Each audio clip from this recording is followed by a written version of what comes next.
Read a book, Mom!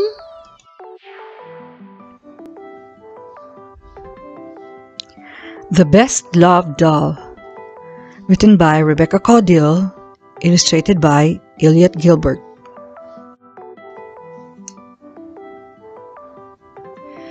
At 5 minutes before 4, Betsy walked up the street to Susan's house. In her arms she carried Jennifer.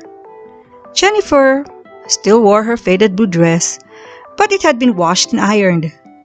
She had clean patches of adhesive tape on her cheeks. Her cracked nose was scrubbed and shining. With a smile on her face that never went away, she looked like the happiest doll in the world.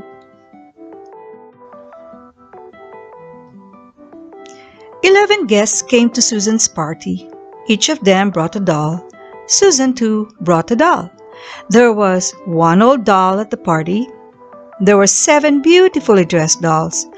There were 3 dolls who could do all kinds of things. And there was Jennifer. Susan and her guests sat their dolls in a row on the sofa. "They can watch us play games," said Susan. Susan and her friends played musical chairs. They played treasure hunt. They pinned tails on a donkey.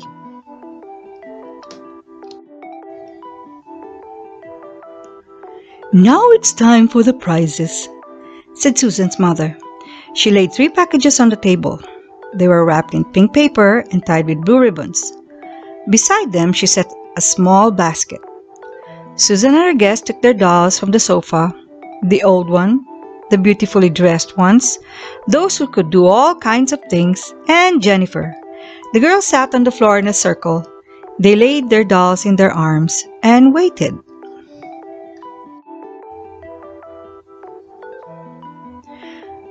"3 dolls will be given special prizes," said Mrs. Anderson. "But all of them have made our party a happy one. I think each doll should have a small prize, don't you?" "Oh, yes," answered the 12 girls. From the basket, Mrs. Anderson took 12 doll parasols. They were made of paper with flowers of many colors printed on it. They opened and shut like real parasols. Mrs. Anderson handed each girl a parasol for her doll. "Ooh," said the girls. "Aren't they pretty?" They opened and shut their parasols. They held them over their dolls. "Thank you, Mrs. Anderson," they said. Then they looked at the 3 packages lying on the table.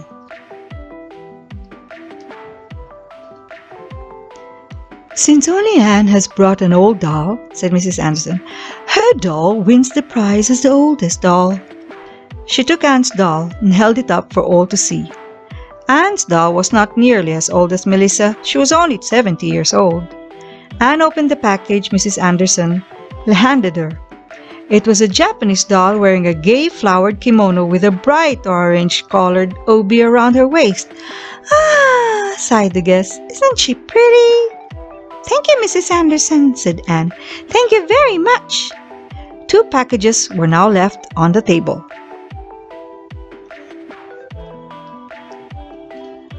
"Now we shall choose the best dressed doll," said Mrs. Anderson. She walked back and forth in front of the 7 beautifully dressed dolls.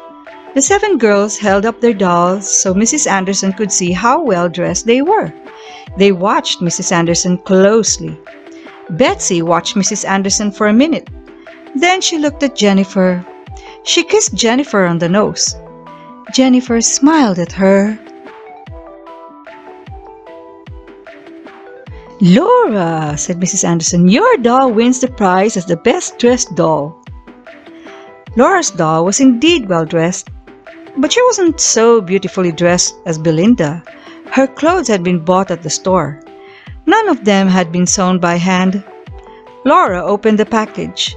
Mrs. Anderson handed her. In it was an Indian doll wearing a green and gold sari. "Ah," sighed the guest, "isn't she beautiful?" "Thank you, Mrs. Anderson," said Laura. "Thank you very much." 1 package was left on the table. Only one.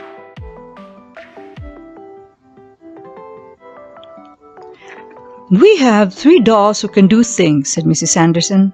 "Let's see what they can do." One by one, the 3 girls showed Mrs. Anderson all the things their dolls could do. All the girls watched Mrs. Anderson. Betsy watched her for a minute. Then she looked at Jennifer. Jennifer smiled at her. "This prize," said Mrs. Anderson, "goes to Sarah Page, because her doll can do the most things. Sarah Page's doll could go to sleep. She could cry and say Mama. But she could not sew a fine seam on a sewing machine." Sarah Page opened the package Mrs. Anderson handed her. In it was a Hawaiian doll wearing a lei around her neck. "Ah," said the guest, "isn't she fun?" "Thank you, Mrs. Anderson," said Sarah Page. "Thank you very much."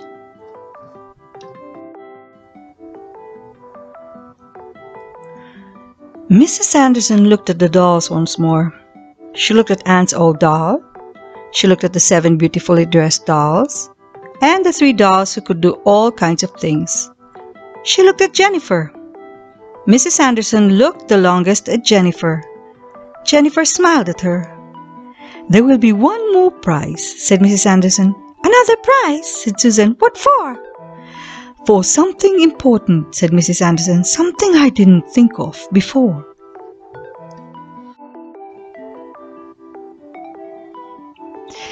And she left the room. Soon Mrs. Anderson came back. In her hand she carried a round piece of gold paper the size of a silver dollar. Something was printed on it in big black letters. "What is that?" asked the girls. "It's a medal," said Mrs. Anderson. She stooped before Jennifer and pinned the medal on the front of the doll's faded dress. The guests crowded around to look. "What does it say?" they asked.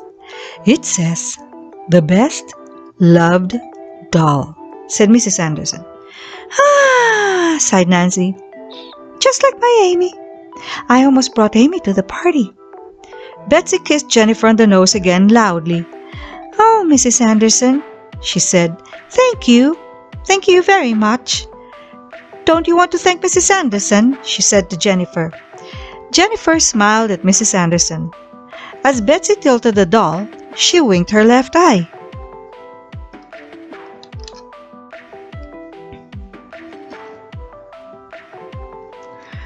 Mrs. Anderson invited the 12 girls and their dolls into the dining room. The girls sat around the dining table. The 12 dolls sat on the floor around a low stool. The stool was set with Susan's blue willow doll dishes. At each of the 12 places was a tiny pink frosted cupcake. Beside each cupcake was a tiny doll fan. The 12 girls ate big frosted cupcakes and drank pink lemonade. They opened their dolls' parasols, they twirled them around and shut them. They talked and laughed. They looked at their dolls. "Doesn't Jennifer look happy wearing her medal?" asked Nancy. "I believe she knows she's won it," said Sarah Page. "She does," said Betsy.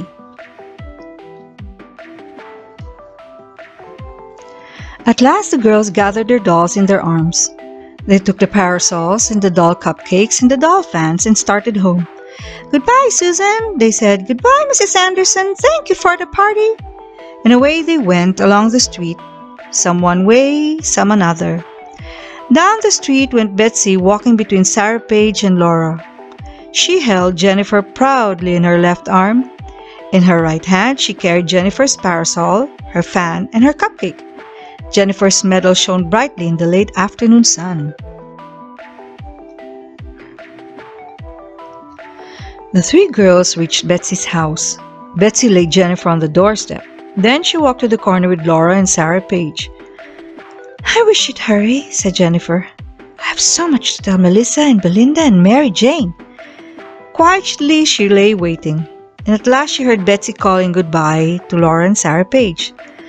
"Let's see," Jennifer was thinking. "I'll give my fan to Melissa, I'll give my parasol to Belinda, and my cupcake to Mary Jane, and we'll all take turns wearing my medal." The end. Good night.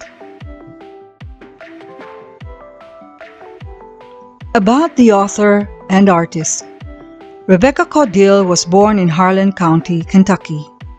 Although she traveled widely as an adult, the Appalachia of her childhood is the setting of several of her most loved stories, many of which were written for her daughter Becky Jean, who loved to hear about her mother's girlhood.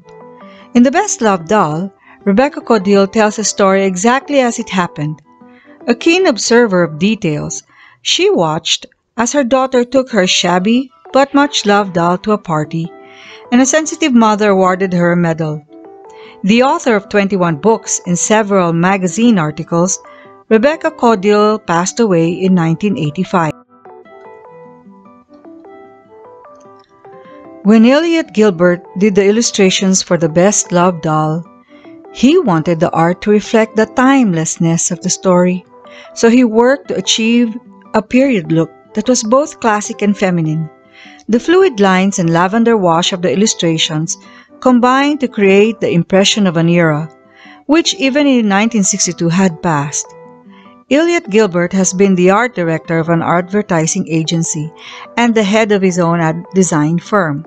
He has illustrated a number of books and lives in New York City with his family. Good night, Mom.